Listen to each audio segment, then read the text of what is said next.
Students, আমি আজকে solubility of salt এর একটা সুন্দর ট্রিক্স তোমাদেরকে শিখিয়ে দিচ্ছি। সলিবিলিটি অফ সল্টস, দেখো তোমাদেরকে 4টে সল্ট দিয়ে দেবে, দিয়ে বলবে যে এদের মধ্যে কার সলিবিলিটি বেশি, রাইট? এরকম প্রশ্ন হামেশাই আমরা দেখতে পাবো। বা ইদানিং আর একটা প্রশ্ন খুব লক্ষ্য করা যাচ্ছে, বলছে যে এই 4টে সল্ট দিয়ে দেবে, দিয়ে বলবে যে কার কেএসপি ভ্যালু বেশি। কেএসপি সলিবিলিটি প্রোডাক্ট তোমরা নিশ্চয়ই বুঝতে পারছো, রাইট? এখন এর ট্রিক্সটা দেখো, খুব সহজ ট্রিক্স, আমি ছোট্ট করে বলে দিচ্ছি। ধরো একটা সল্ট তৈরি হয় কি, একটা ক্যাটায়ন প্লাস একটা অ্যানায়ন দিয়ে, রাইট? এবার ক্যাটায়ন আর অ্যানায়ন এই দুটো জিনিসের সাইজের উপর বেস করে আমি টোটাল সলিবিলিটি বের করতে পারবো। কীরকম না, ধরো ক্যাটায়নটা কত রকম পসিবিলিটি হতে পারে। এক হতে পারে ক্যাটায়নটা সাইজে ছোট, অ্যানায়নটা সাইজে বড়, রাইট? ক্যাটায়নটা ছোট, অ্যানায়নটা বড়। ক্যাটায়নটা অ্যানায়নটা সেম সাইজের মোটামুটি, ঠিক আছে? আর হতে পারে ক্যাটায়নটা বড়, অ্যানায়নটা ছোট। ক্যাটায়নটা বড়, অ্যানায়নটা ছোট। এরকম নানান রকম পসিবিলিটি হতে পারে। দেখো তো এখানে এই যে 3টে কন্ডিশন আমি নিয়েছি, এর মধ্যে সাইজ ডিফারেন্স সব থেকে কম কোথায়? এখানে সাইজ ডিফারেন্স কিন্তু ক্যাটায়ন আর অ্যানায়নের সাইজ ডিফারেন্স কম। হ্যাঁ, তোমাদের ট্রিক্স যেটা আমি শেখাচ্ছি সেটা হচ্ছে ক্যাটায়ন আর অ্যানায়নের সাইজ ডিফারেন্স লেস মানে হচ্ছে solubility less. Clear? Cation and অ্যানায়নের সাইজ ডিফারেন্স লেস মানে হচ্ছে সলিবিলিটি লেস। এইটুকু জাস্ট জানলে পরেই আমার টোটালটা সলিবিলিটি তোমরা বের করতে পারবে। এখন তোমাদের মনে যে প্রশ্নটা অ্যারাইজ করছে আমি বুঝতে পারছি, সেটা হচ্ছে যে ক্যাটায়ন আর অ্যানায়নের সাইজ কার ছোট কার বড় আমি বুঝবো কী করে। তার জন্য দেখো আমি একটা তোমাদের চার্টের মতো বানিয়ে দিয়েছি। বেসিক্যালি তোমরা যেটা প্রথমে লক্ষ্য করবে, দেখো সল্ট জেনারেলি হয় 1A 2A এই মেটালগুলো দিয়ে। এই মেটালগুলো দেখো lithium, sodium, potassium, rubidium, caesium, ওপর থেকে নিচের দিকে নামছো, সাইজ বাড়ছে। তাহলে ছোটোকে লিথিয়াম প্লাস ছোট, বড়কে সিজিয়াম প্লাস বড়। ক্লিয়ার? আবার তুমি 2A-তে যদি যাও, দেখো beryllium, magnesium, calcium, strontium, barium, ওপর থেকে নিচের দিকে নামছো, সাইজ কি হচ্ছে? বাড়ছে। ছোটোকে beryllium 2+, বড়কে barium 2+, right?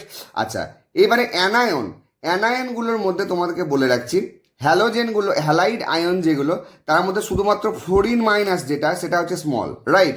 Chlorine minus, iodine minus, bromine minus, এগুলো কিন্তু সবকে লার্জ হিসেবে কনসিডার করবে, রাইট? আর পলিঅ্যাটমিক যে অ্যানায়ন, তার মধ্যে OH মাইনাসটা হচ্ছে স্মল সাইজের, OH মাইনাস এটাকে স্মল হিসেবে কনসিডার করবে।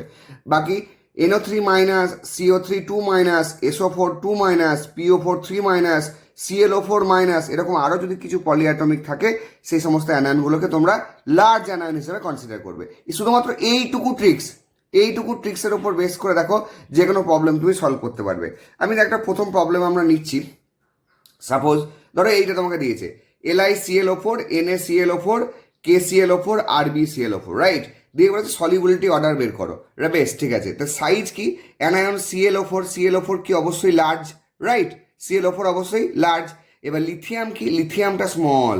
সোডিয়ামটা আস্তে আস্তে আস্তে আস্তে বড় হচ্ছে, লিথিয়াম থেকে সোডিয়াম, সোডিয়াম থেকে পটাশিয়াম, পটাশিয়াম থেকে রুবিডিয়াম। সাইজ কি হচ্ছে? আস্তে আস্তে বাড়ছে। তাহলে যেহেতু অ্যানায়নটার সাইজ বড়, তাই সাইজ যদি আস্তে আস্তে বাড়ে, তাহলে সাইজ ডিফারেন্স কি হচ্ছে? আস্তে আস্তে কমছে। তার মানে সলিবিলিটি আস্তে আস্তে কমছে। তা সলিবিলিটি সাইজ ডিফারেন্স বেশি কোথায়? সাইজ ডিফারেন্স সব থেকে বেশি হচ্ছে এইখানে, রাইট? তাহলে সলিবিলিটি সব থেকে বেশি এটার, তারপরে এটার, তারপরে এটার। ক্লিয়ার? বোঝা গেল? একই রকমভাবে দেখো LiNO3, NaNO3, KNO3, RbNO3 একই ট্রিক্স দিয়ে হবে, কারণ NO3 হচ্ছে লার্জ সাইজ। সুতরাং সলিবিলিটির সাইজ ডিফারেন্স বেশি কোথায় হচ্ছে? LiNO3-তে। আমি নেক্সট আরেকটা এক্সাম্পল নিচ্ছি। দেখো এখানে দেখো বলছি BeOH2, MgOH2, CaOH2, SrOH2। বেশ, OH2, OH এর সাইজ কি বলেছি আমি? OH এর সাইজ বলেছে স্মল, রাইট? তাহলে BE স্মল, আবার OH স্মল, তাহলে সাইজ ডিফারেন্সটা কি হচ্ছে এখানে? সব থেকে লেস। সলিবিলিটি সব থেকে কম হবে এক্ষেত্রে। তা সলিবিলিটি সব থেকে বেশি কোথায় হবে? SrOH2-তে সব থেকে সলিবিলিটি বেশি হবে। ক্লিয়ার? খুব simple tricks. BeCO3, MgCO3, CaCO3, CO3 কি? লার্জ সাইজের। CO3 লার্জ সাইজের, এটা স্মল, এটা লার্জ, সাইজ ডিফারেন্স সব থেকে বেশি এইখানে, এরকম হবে। ক্লিয়ার একদম?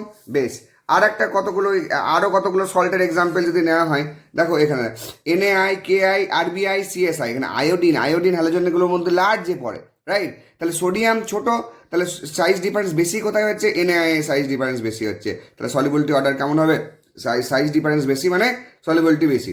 ক্লিয়ার?